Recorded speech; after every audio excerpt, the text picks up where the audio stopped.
Welcome back to Tipsy Tea, and today we're going to talk about Jay-Z, Beyonce, and Kanye West. Now, before we get started, I want to thank you guys for subscribing to our channel. If you're new, make sure you hit that sub and like. Let's get into it. So, everyone is talking about the 66th Grammys for so many different reasons. Jay-Z is one. We'll talk about Killer Mike on another segment. But we're going to focus in on the speech that Jay-Z presented with his daughter on stage when he was accepting the Dr. Dre Award. It's great to have an award for such an icon. How far we've come with Will Smith and them, Jazzy Jeff and the Fresh Prince winning their first Grammy in '89 and boycotting because it wasn't televised. And then they went to like a hotel and watched the Grammys. I didn't even understand what wasn't a great boycott. Get it right. We love y'all. We love y'all. We love y'all. We want y'all to get it right. At least get it close to right. And obviously it's subjective. Y'all don't got to clap at everything. Obviously it's subjective because, you know, it's music and it's opinion based. But, you know, some things, you know, I don't want to embarrass this young lady, but she has more Grammys than everyone and never won Album of the Year. So even by your own metrics, that doesn't work. Think about that. The most Grammys, never won Album of the Year. That doesn't work. You know, some of you gonna go home tonight and feel like you've been robbed. Now, Jay-Z accepted his award, but honey, you could tell he was steaming hotter than fish grease.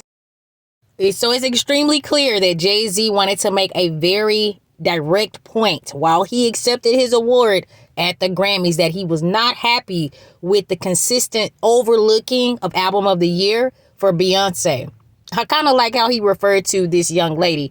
He was trying to make it a little light, but it was still a very serious, sarcastic moment. And I think everybody felt a little cringe.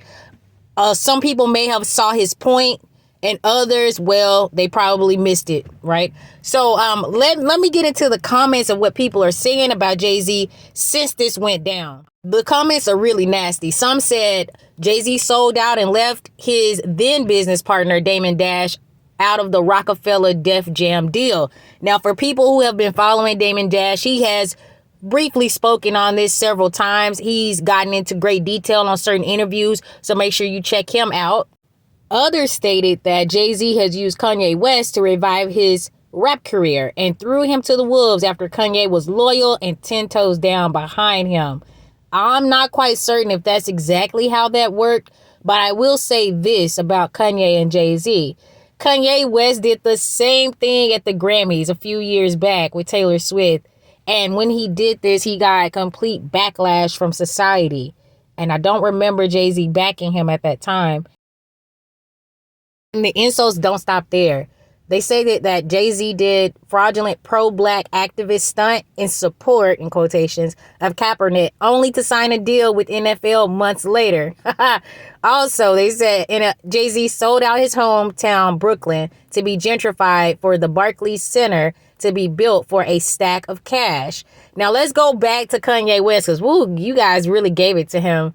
I don't know if he deserves all this, but I can't deny any of what I just read because the results are that it is what it is. You know, that area of Brooklyn was gentrified, but was it really by the hand of Jay-Z? You know, these are the questions we need to ask. Pedaling back to the whole Kanye West comment about him leaving him after Kanye West was so loyal, I just feel like Jay-Z and Kanye West could have just gone their separate way. Business deals and agreements evolve and change, and so do your partners over time.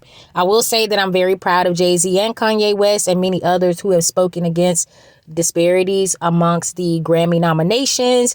And I will also say this. I think since the whole Will and Chris Rock incident, we're keeping our eyes peeled because you just never know what's going to happen on those award ceremonies. Now, overall, my opinion about the Grammys this year is that it was a very beautiful and elegant looking experience. However, those acceptance speeches were pure grade A trash. Like, I'm sure they spend millions of dollars on arranging the look of the Grammys. And this is televised nationwide.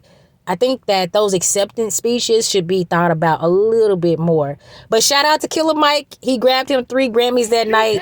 Got detained after, but we'll talk about that later. All right? Leave your comments in the comment section below.